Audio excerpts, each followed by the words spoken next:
Good evening. Thank you for joining us. Two major developments today in the preliminary hearings for Tad Cullum and Cole Twombly, both charged with murder and kidnapping in the deaths of Veronica Butler and Jillian Kelly earlier this year in the Oklahoma Panhandle. Before testimony started today, Twombly abruptly waived his right to the preliminary hearing, as well as his right to a speedy trial. The judge set his next court appearance for May 7th.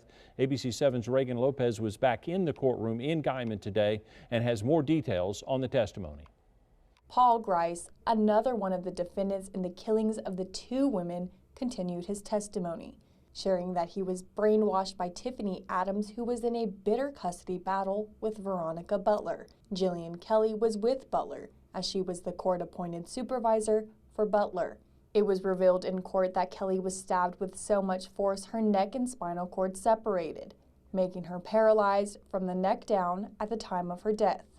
Grice testified in court that he wasn't sure who killed Kelly, if it was him or Tad Cullum.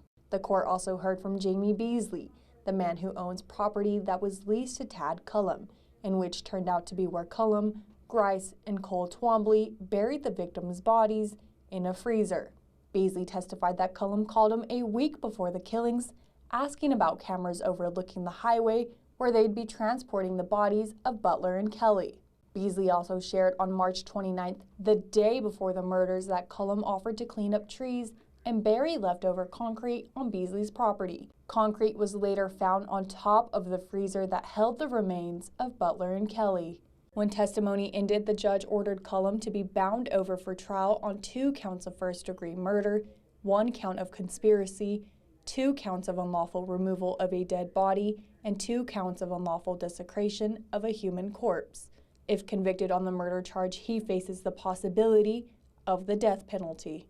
Paul Grice, Tiffany Adams, Cole, and Cora Twombly will also be back in court throughout the next year. In Guyman, Reagan Lopez, ABC 7 News.